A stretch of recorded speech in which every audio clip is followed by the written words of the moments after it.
You're very welcome to this series of videos on CIMA's February 2019 strategic case study. CIMA has based its pre-scene on the fictional business of Vita, and Vita is involved in the design and sale of fitness and activity trackers. CIMA has released this case in the lead up to Christmas, so it's quite topical because probably quite a few of you are actually considering some of these fitness and activity trackers as Christmas gifts, and even considering smartwatches, which are also mentioned throughout this pre-scene as a threat to the fitness and activity trackers that Vita is producing. So over the course of the next 10 or so videos, we'll be working through each part of this pre-scene document in detail. We'll talk about the main issues as they come up, likely exam issues, and we'll try to relate the most pertinent information in the case to some of the key theories you would have covered at E3, F3 and P3. So, without further ado, let's take a look at this short introductory section to the pre-scene. You're told that you are a senior finance manager at Vita, and that Vita is a consumer electronics company involved in the design and sale of wireless-enabled wearable fitness and activity tracker devices. So right away, I would point out that it's telling the description of what Vita actually does, because there is no mention of manufacturing. This company doesn't actually manufacture these devices. Rather, they come up with the know-how that goes into the software that powers the hardware. And increasingly, that is the case in technology. You have a lot of famous technology companies, most notable perhaps Apple, that are noted for designing the software, etc., and designing the look of the hardware that they eventually go on to sell, but they actually outsource then the manufacture of their devices to Taiwan in Apple's case. Famously, they outsourced the manufacture of their devices to a company called Foxconn, which I believe is the biggest in the world when it comes to outsourced manufacturing, and they work with a number of other technology companies too. But what you'll see on Apple products is designed in California. Sure, the design and the software that powers that hardware is all designed in California in their Palo Alto headquarters, but the manufacture is taking place in Asia. So hardware is less important than the intellectual property that goes into the software that powers these devices, and that is no different for Vita. So Vita, we're told, is based in Newland, fictional country, and this fictional country, Newland, is located in Northern Europe. So immediately we think of Scandinavia. When we think of the Scandinavian countries, we're thinking of very prosperous countries. And because they have prosperous citizens, those citizens are likely to have higher disposable incomes for the purchase of these high-end consumer electronic goods. On the flip side, though, this is a company that is likely to have high wage costs. We're talking about the knowledge economy, and knowledge workers can command a premium for their salaries. And we're talking about then IT developers, etc., software developers. They are likely to have a good deal of bargaining power when it comes to their own salaries, and even more so if they're based in a high wage country such as Newland, based in Northern Europe. Another point related to this pre-scene is the fact that this company is not dependent on its home market. It has global sales, so it's geographically diversified. Significant proportion of the population in this prosperous country of Newland takes an active interest in sport. So we immediately start to see that, at least in their own home market, that the demand conditions are likely to be strong. So not only have the consumers in their home market got a lot of spending power, but their interest in being active, staying active. So that's obviously a plus in favor of Vita. You yourself report directly to the CFO of the company. So you're rising in the world. For those of you who have come through the operational case study and the management case study, you would have started out as a lowly finance officer at the operational level. You would have then become a manager at the management case study level. And here you are as a senior finance manager, and you have the ear of the most important people at the company.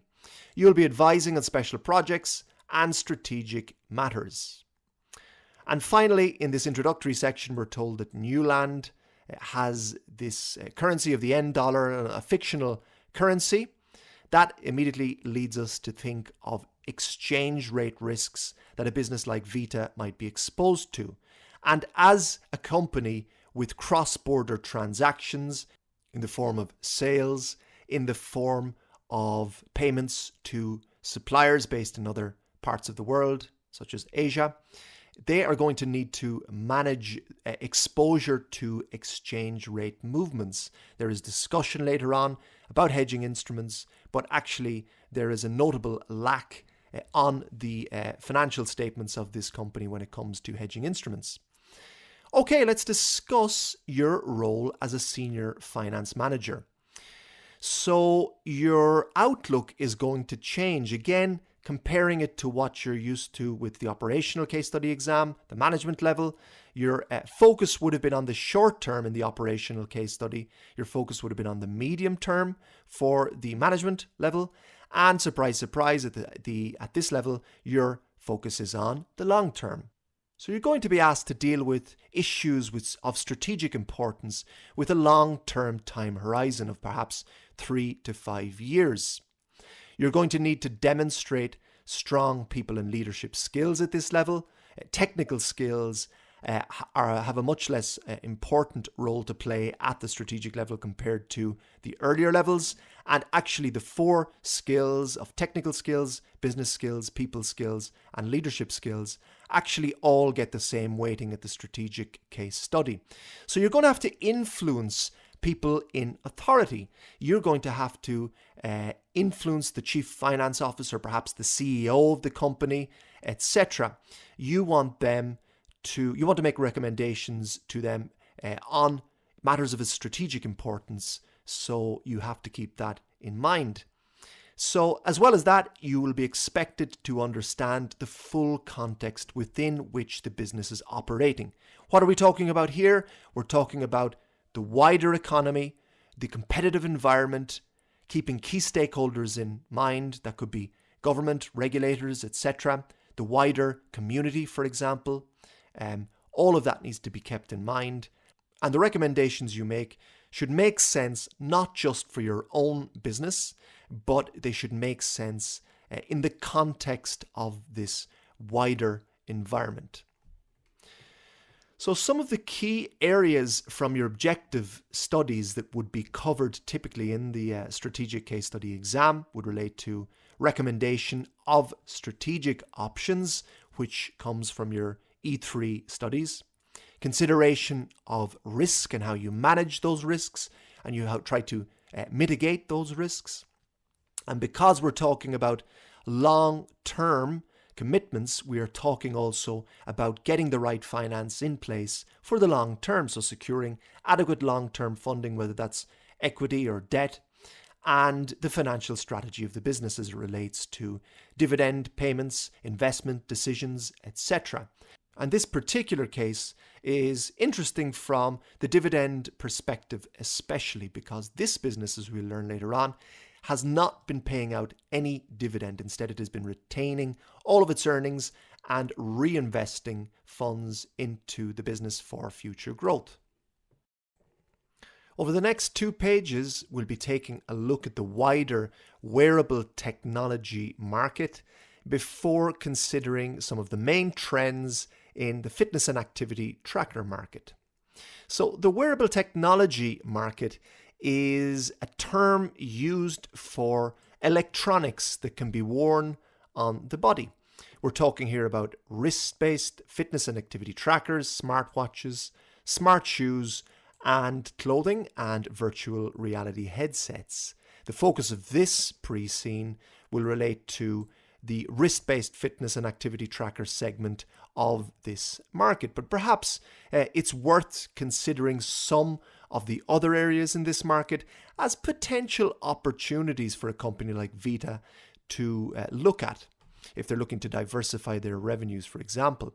But overall, we're talking here about the Internet of Things. That is what connects these different subsections of this wearable technology market. So we're talking about intelligent objects. And this intelligence really is coming from the ability that these objects have to connect to the internet.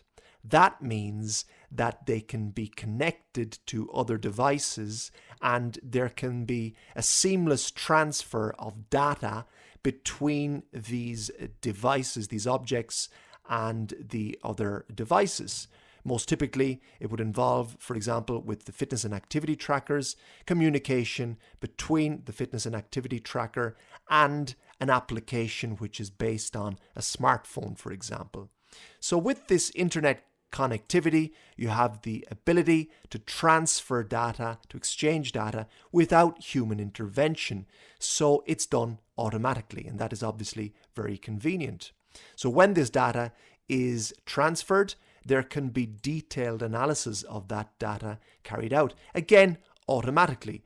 So you have this raw data, it's converted into information and presented in graphical format very often so that we make sense of the information and we can draw some conclusions from that information.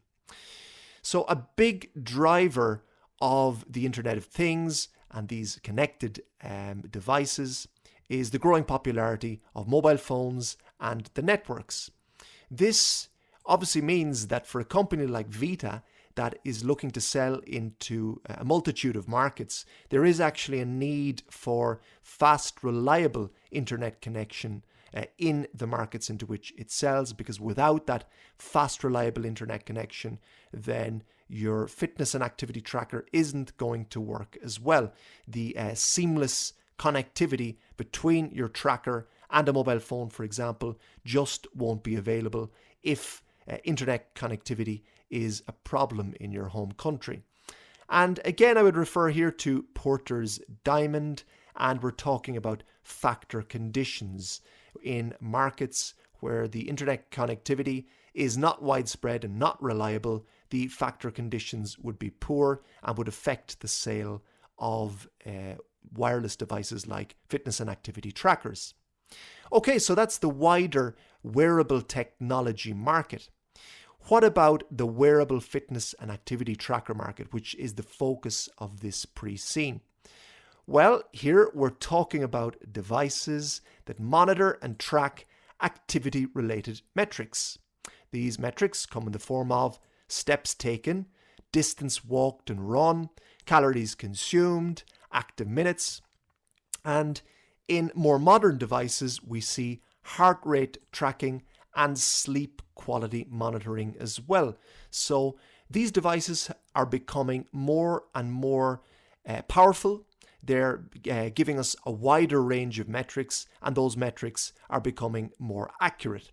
And what we've seen in recent times, and we will address this in the last sections of this pre-scene and some of the articles, is the range of functions being extended. And one of the leaders in this area seems to be in the healthcare sector, where they're starting to look at additional metrics on top of the ones that I've just mentioned here, such as monitoring blood pressure. There are even devices that pick up on blood sugar levels, which has importance in treating diabetes and catching it, etc. So the range of functions always being extended, and we're likely to see those come on the market in mainstream devices in the coming years. But actually, what is surprising is that these devices have been around since the early 2000s. The first commercially available wearable devices were being sold in the early 2000s, but really they were little more than glorified pedometers, and a pedometer is a step counter. That functionality is still in place in most of these devices, but they've added a whole host of other features, as we discussed just recently. In the last 10 years, there has been a phenomenal rise in the technical accuracy, the usability, affordability, and popularity of fitness and activity trackers, to such an extent that by 2014, 1 in 5 Americans had a wearable device.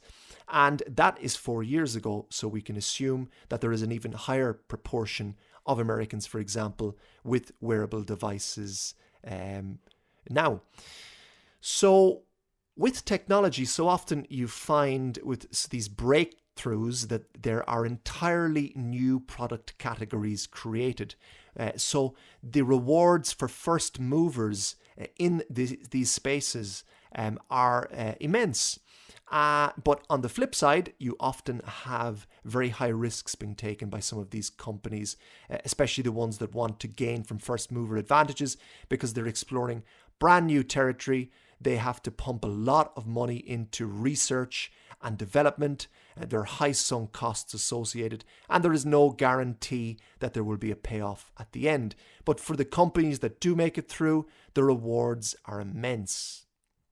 Most fitness and activity trackers, we're told here, synchronize activity data to applications on smart devices. So there is automatic communication between the fitness and activity tracker and the application which sits on a smartphone or the application which sits on a website. The thing with the fitness and activity trackers is that the screen size is often quite small. Obviously, you can't fit much screen space on a person's wrist. So the fitness and activity tracker actually captures the data and then sends it to the mobile phone application or website application, where it is more comfortable to sit down and analyze the data, to see it in graphical format and to make sense of the numbers. Now, because we're talking about so much data being captured now and sent automatically, seamlessly, etc., between these different devices for millions and millions and millions of users, these companies have a big obligation when it comes to protecting their users' data. And recent regulations have been introduced, for example, in Europe in the last year in relation to data protection and the obligations that companies have to protect their users' data in the form of, for example, the GDPR, General Data Protection Regulations that were introduced in Europe in summer of 2018. And the role that companies have in protecting their users' data has been extended. There's a lot more expected of companies when it comes to data protection, and the fines for potential abuses, for example, are much higher.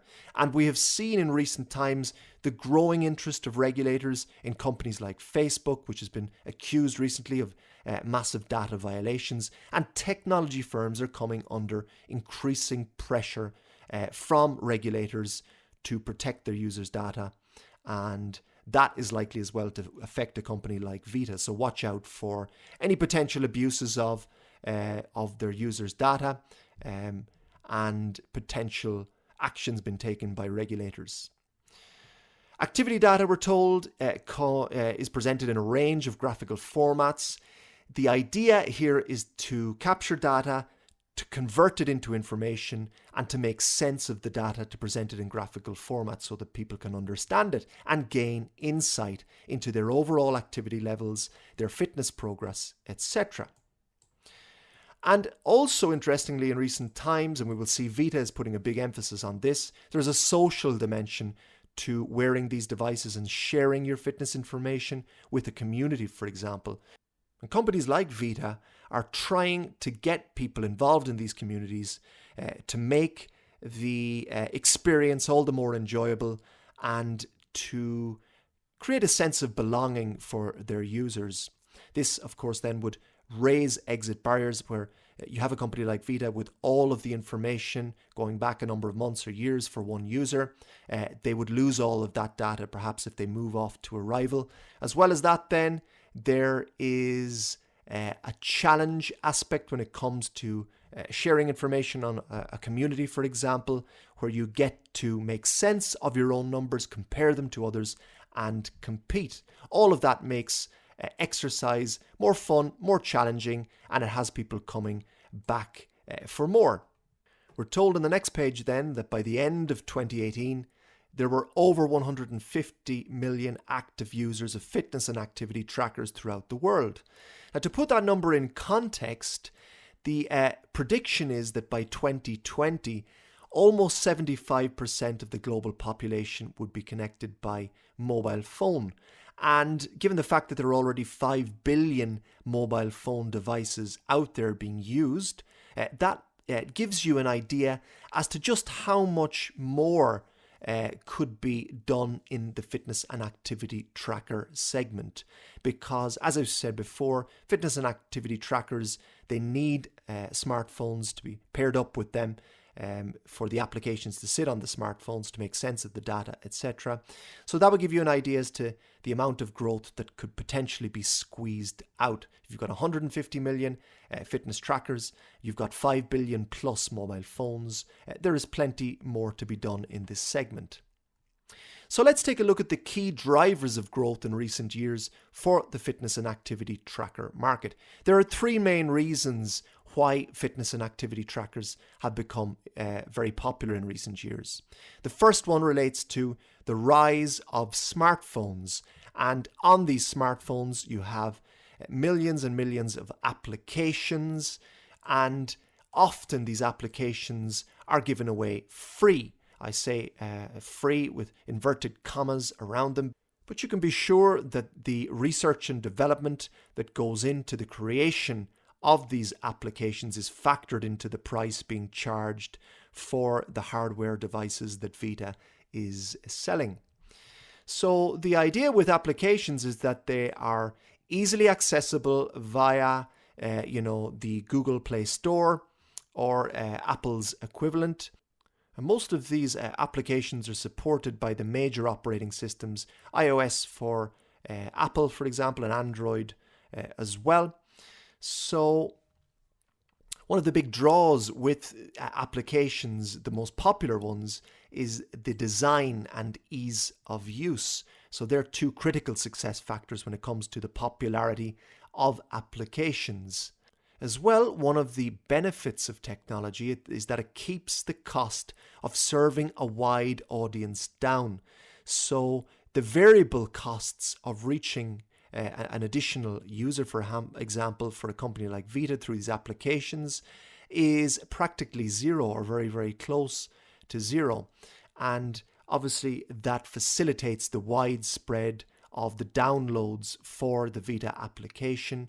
And the more downloads there are of the application, the more likely they are to be paired with the Vita hardware as well.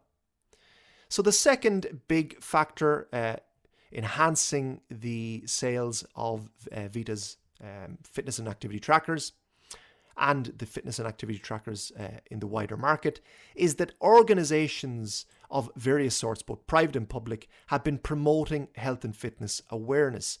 There is growing concern that healthcare systems around the world are under great pressure to cope with illnesses and problems that arise through people not staying as active as they should, not taking care of their diets. So there is a drive to generate awareness about healthy eating, about the importance of exercise, etc.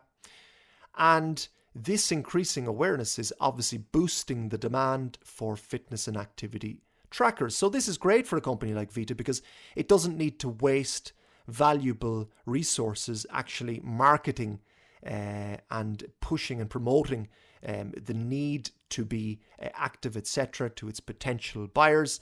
You have governmental organizations and private organizations taking on that work themselves. Again, I would reference Porter's Diamond here, and the demand conditions worldwide are becoming more favorable for companies like Vita who sell these fitness trackers.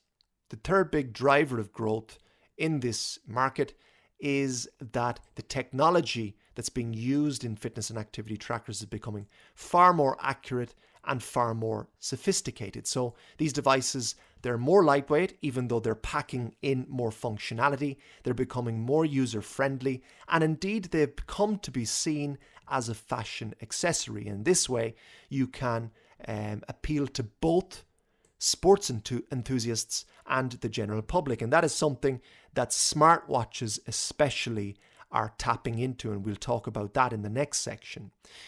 Having said that, in spite of all of these advances in terms of the accuracy, etc., there are still issues, for example, with wrist-mounted heart rate monitors, which are becoming more popular in recent years, and we'll discuss that as we move through the pre-scene. The other big benefit here is that there is wide demographic appeal for these devices. You have males and females interested, ranging in age from about the age of 8 to 80 plus. So with such a wide market, it is perhaps necessary to segment that market to more effectively meet the needs of each group.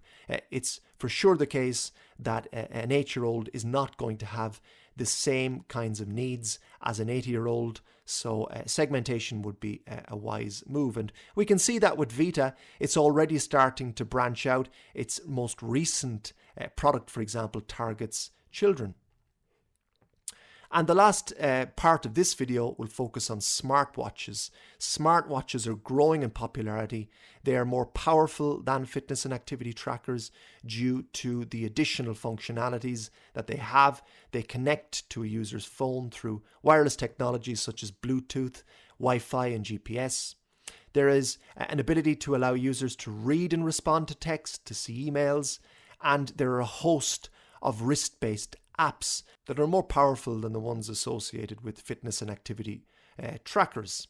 So these smartwatches basically do everything that fitness and activity trackers do and more besides. So as I said before, they appeal to both sports enthusiasts because they have all of the functionalities that the fitness and activity trackers actually have, plus the general public because they have a range of other wrist-based applications and functionalities such as the reading of text, emails, etc.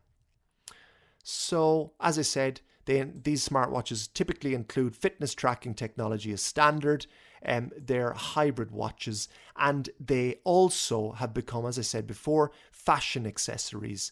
And this is the latest big opportunity to sell these as highly fashionable accessories. They've become highly desirable devices. It's interesting to note, for example, that a lot of senior executives at big companies now wear smartwatches and fitness and activity trackers in place of luxury watches, whereas 10, 20 years ago, you would have typically seen the CEO of a company wearing a Rolex, for example. Now you'll most often see them, or quite commonly see them at least, wearing Apple watches, for example. So they've become very desirable and they kind of say something about the wearer related to the wearer being sporty, looking after himself or herself, they're fashionable, etc.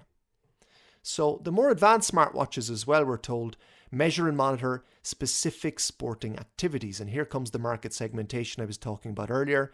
Some are dedicated to runners, others are dedicated to cyclists, to swimmers, to golf enthusiasts, etc. So this is as a result of having such wide appeal.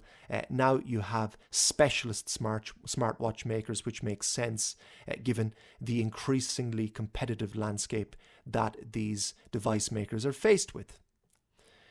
In 2018, we're finally told that smartwatches actually exceeded sales of fitness and activity trackers for the first time. So it's smartwatches that are driving the growth in this market, and they're presenting a big challenge to companies like Vita. Vita at the moment is still only producing fitness and activity trackers, but there are indications that it is moving towards the smartwatch segment as the lines between the smartwatch and a fitness activity tracker become more blurred.